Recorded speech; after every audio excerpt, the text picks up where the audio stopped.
Bonjour, alors aujourd'hui présentation d'un kit Polar Lights de Star Trek que je n'avais pas encore, qui me faisait l'œil depuis longtemps, mais bon, je vous expliquerai tout à l'heure pourquoi je ne l'avais pas spécialement pris. Mais là il se trouve que j'ai trouvé l'Enterprise, ce qu'on appelle l'Enterprise Refit, c'est-à-dire l'Enterprise tel qu'il est présenté dans presque les 6 premiers films, puisque fatalement on ne le voit pas dans le 4e, mais ou si peu. Donc l'Enterprise Refit au 1 millième de Polar Lights, parce que je l'ai déjà donc au 1.350 chez Polar Lights, je l'ai au 1.537 avec carrément une boîte Matchbox, la boîte à MTE-RTL, j'en ai des tonnes au 1.537, hein, c'est pas ce qui manque d'ailleurs. Ça m'a permis de vous présenter ce kit monté, mais version détruite de Star Trek 3 justement, mais également une version Dreadnought, que je n'ai toujours pas fini.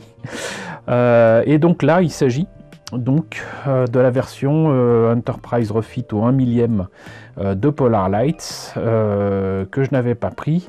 Ça me faisait surtout de l'œil parce que dedans c'est inscrit sur la boîte, hein, il est écrit Aztecing Decals, donc ça veut dire que en fait il n'y a pas à se compliquer la vie, à faire du masquage, à faire des pochoirs pour faire donc l'Aztec paneling dont je vous parle souvent, des vaisseaux de Star Trek, surtout sur celui-là, avec des nuances de bleu, des nuances irisées, des nuances de tout un tas de couleurs, en fait, pas seulement le blanc, pour signifier un petit peu comme sur l'illustration ici, que ce vaisseau n'est pas que blanc, voilà, et que donc on multiplie les panneaux et les effets comme ça sur les surfaces pour lui donner de la prestance, pour lui donner de l'envergure. Voilà.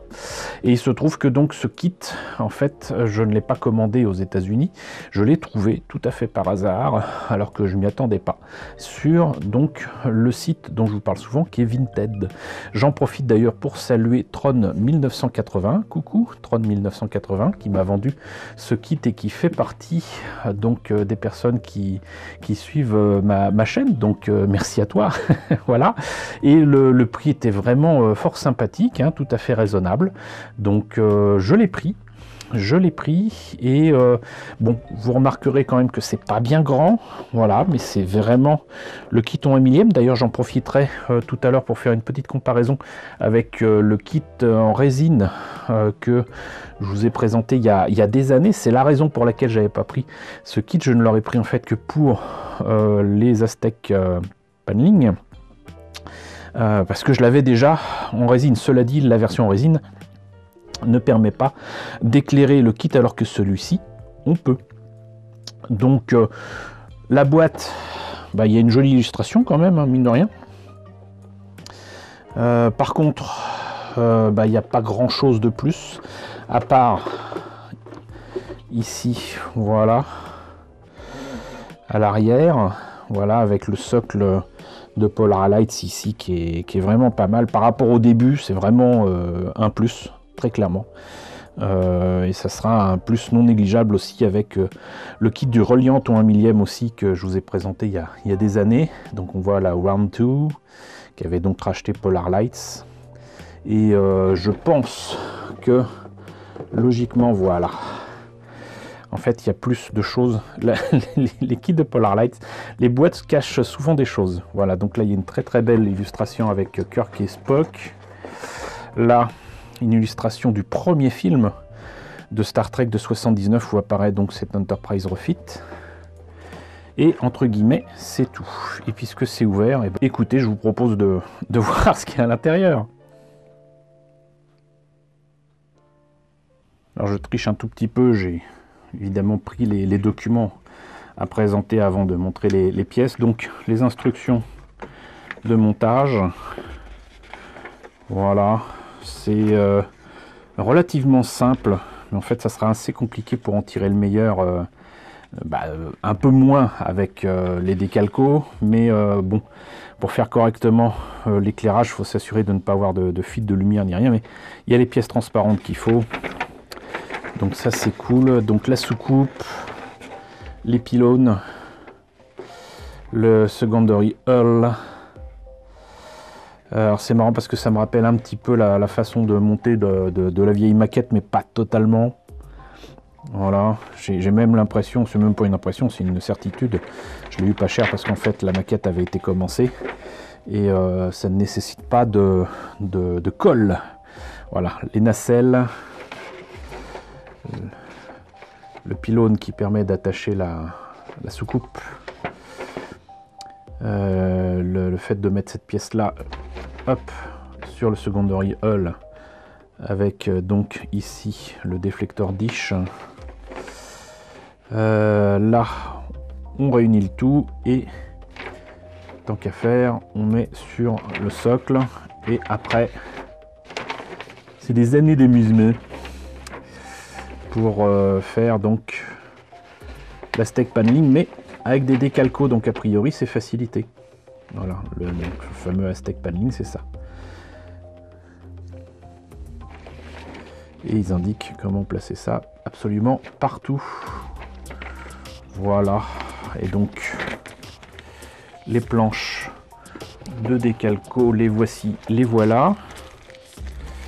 Au contraire des premières maquettes Star Trek de Polar Lights, il n'y a que les décalcos, alors que les premières maquettes de Polar Lights c'était donc soit des décalcos, soit des autocollants où vous aviez les deux choix proposés dans la maquette. Là, vous voyez que donc déjà c'est des décalcos de qualité, hein, franchement. Franchement c'est beau, voilà. Et en plus c'est entre guillemets pré-découpé, ce que ne sont pas les planches que moi je me suis acheté parfois pas cher, il est vrai, sur le net. Et vous voyez, donc après par contre faut pas se tromper sur les couleurs de base en peinture à mettre sur la maquette. Est-ce que ça sera du blanc, est-ce que ça sera de l'argenté, est-ce que ça sera du gris? Il faudra que je vois, mais ça sera très clairement complété par donc l'Aztec paneling. Et donc la raison pour laquelle le prix était tout à fait sympathique, c'est que le kit entre guillemets n'est pas neuf, parce que pour l'avoir aux États-Unis actuellement, il faut quand même non seulement payer la maquette, mais en plus de ça payer des frais d'envoi de fou, des frais de douane de fou, et au final la maquette elle coûte pas cher, c'est le fait de l'obtenir qui coûte cher, littéralement. Et donc voilà, vous voyez, donc ça avait été commencé, et ce qui a été commencé va me permettre de faire une petite comparaison. Mais en attendant, donc vous voyez que les pièces sont assez jolies, les détails sont en creux, et il y a plein, alors ça se voit pas nécessairement là, donc outre le socle là que je trouve vraiment très chouette, franchement, il y a donc des pièces transparentes, certaines qui ont failli se barrer avec le transport, mais de quoi éclairer les moteurs à impulsion, le déflecteur, etc.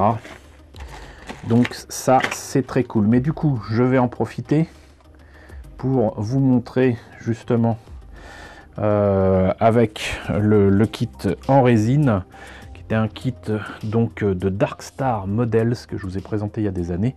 Bougez pas. Alors déjà, vous pouvez voir, enfin j'espère que donc en termes d'échelle, c'est ça, c'est vraiment ça, c'est vraiment la même chose. C'est par contre, j'allais dire en termes de proportion, que ça change un petit peu, et de détails. Donc voilà, c'est alors forcément comme c'est des garage kits en résine, c'est pas la même chose, pardon, et c'est forcément différent, hein. Mais là par exemple, l'épaisseur de la soucoupe, c'est pas la même chose. Ça se joue à peut-être 1 ou 2 mm, mais ça se voit, même l'épaisseur là, ici, la courbe qu'il y a au-dessus de la soucoupe, et même en dessous en fait, c'est pas la même chose. Et pour les moteurs warp, vous voyez, ça se joue à pas grand chose, mais il y a quand même une petite différence en termes d'épaisseur, encore une fois. Mais là où c'est encore plus visible, c'est là, avec le secondary hull. Donc vous voyez, c'est quasiment la même chose, sauf que si vous faites ça, hop, vous voyez que la version plastique est un petit peu plus fine. Ça se voit encore plus ici. Mais ça se joue à rien du tout, quoi. C'est peut-être 1 mm de différence. Les nacelles, par contre, effectivement, sont un peu plus carrées, j'allais dire. Voilà. Qu'ici. Hop. Mais c'est vraiment du 1 millième pour les deux. Voilà, je trouve ça quand même assez amusant, mais on n'en a pas fini avec les comparaisons, parce que je me suis dit que tant qu'à montrer quelque chose qui va pouvoir être éclairé, j'ai ressorti ça. Et ça, alors c'est pas une maquette du tout. Ça, c'est un jouet. Alors, je sais plus si c'est du Diamond Select, du Art Asylum, en tout cas, c'est pas du Playmates. Mais c'est du jouet de Star Trek qui était pas mal du tout, vraiment. Si ce n'est donc les éléments là ici par exemple pour mettre les piles et la façon dont ils ont peint là en bleu cette partie récréative de l'Enterprise. C'était vraiment pas mal. Et ça, c'est pas un jouet que j'ai moi-même foutu en l'air. C'était dans un lot que j'ai acheté à eBay il y a des années. Et donc il manque la passerelle, il manque la soucoupe.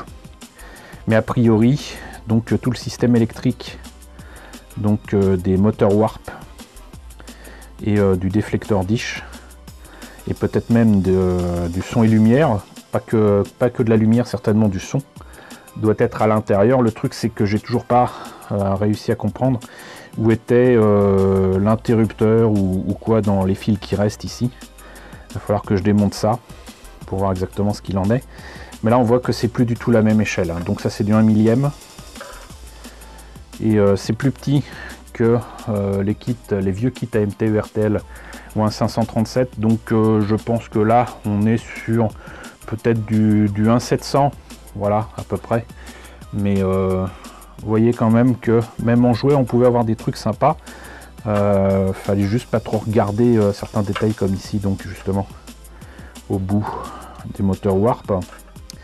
Mais voilà, donc ça me permettait de faire une petite comparaison. En attendant, bah écoutez, je suis bien content d'avoir eu cette maquette. Encore merci à Tron 1980 de me l'avoir envoyé, de me l'avoir vendu sur Vinted. Donc j'espère que de votre côté ça vous a intéressé, hein, parce que mine de rien il y a une petite actualité Star Trek en ce moment, pas autour des films donc avec Kirk, Spock et compagnie, mais plutôt Picard sur Amazon, Discovery sur Pluto TV, et puis bah je sais pas trop où ça se terminera. Peut-être que Paramount Plus sera déjà du coup disponible en France.